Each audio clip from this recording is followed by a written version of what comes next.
हमारी आज की कहानी का शीर्षक है किसान की समझदार पत्नी। एक गांव में एक किसान रहता था। वो बहुत सीधा साधा और भोला भाला था। कुछ दिनों से वह कुछ नए खेत खरीदना चाहता था। उसी गांव में एक ठग भी आया हुआ था। उस ठग को जब पता चला कि किसान एक खेत खरीदना चाहता है तो उसने किसान को ठगने की योजना बनाई। वह किसान के पास गया और बोला, किसान भाई, मेरे पास इतनी ज्यादा संपत्ति है कि मैं अकेला उसे संभाल ही नहीं पा रहा हूँ। मैं चाहता हूँ कि अपनी कुछ जमीन बेच दूँ। क्या तुम खरीदना चाहोगे? किसान बोला, हाँ, क्यों नहीं। मैं स्वयं भी बहुत दिनों से जमीन का एक टुकड़ा खरीदना चाहता हूँ, लेकिन खरीदने से पहले मैं उसे देखना चाहता हूँ। वह ठग खुशी खुशी किसान को एक बड़े से खेत की तरफ लेके गया।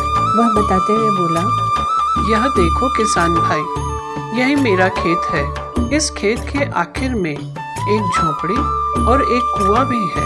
वह भी मैं बेचना चाहता हूँ, लेकिन वह कुआं इन सब से महंगा है क्योंकि वो एक चांदी का कुआं है।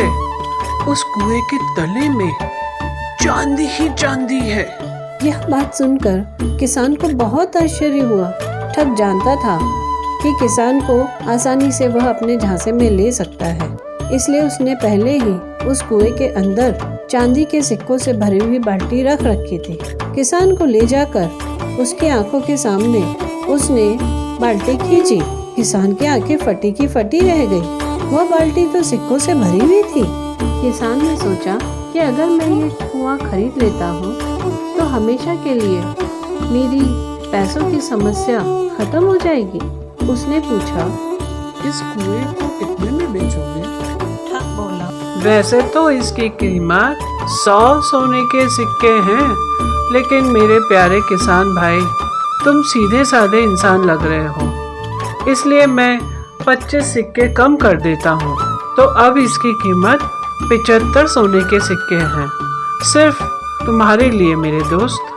किसान कुआं खरीदने को तैयार हो गया और पैसा लेने घर की तरफ चल पड़ा। चालाक ठग भी उस किसान के पीछे पीछे उसके घर तक पहुंच गया। घर पहुंचकर किसान ने सारी बात अपनी पत्नी को बताई। उस किसान की पत्नी पढ़ी लिखी और समझदार थी। उसे लगा कि दाल में कुछ काला तो नहीं है। उसने किसान से कहा, मुझे इस चांदी के कुएं वाली बात पर संदेह हो रहा है। क्यों ना जीवन भर की कमाई इस आदमी के हाथ में देने से पहले हम इसे परख लें।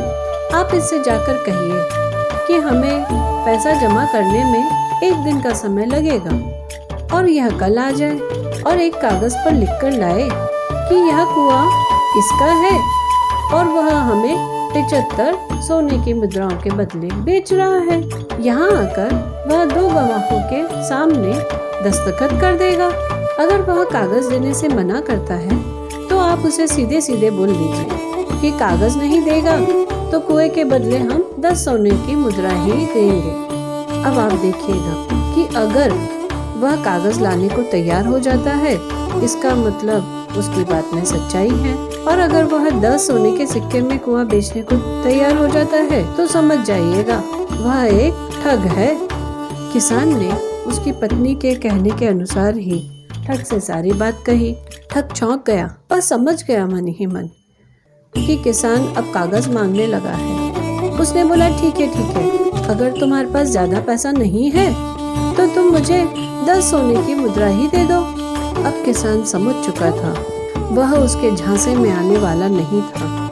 उसकी पत्नी ने इस बीच गांव के सरपंच को जाकर सारी बात बता दी थी। सरपंच 2 पहलवान लेकर पेड़ की ओट में छुपकर उसका इंतजार कर रहे थे। जैसे ही ठग ने 10 सोने के सिक्के वाली बात मानी, पहलवानों ने जाकर उसको पकड़ लिया और इस तरह वह किसान अपनी समझदार पत्नी के कारण ठगी होने से बच गया। इस कहानी से हमें यह शिक्षा मिलती है कि किसी भी अनजान व्यक्ति पर आंख मूंदकर भरोसा नहीं करना चाहिए।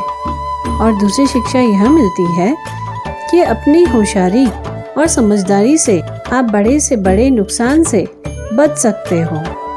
धन्यवाद।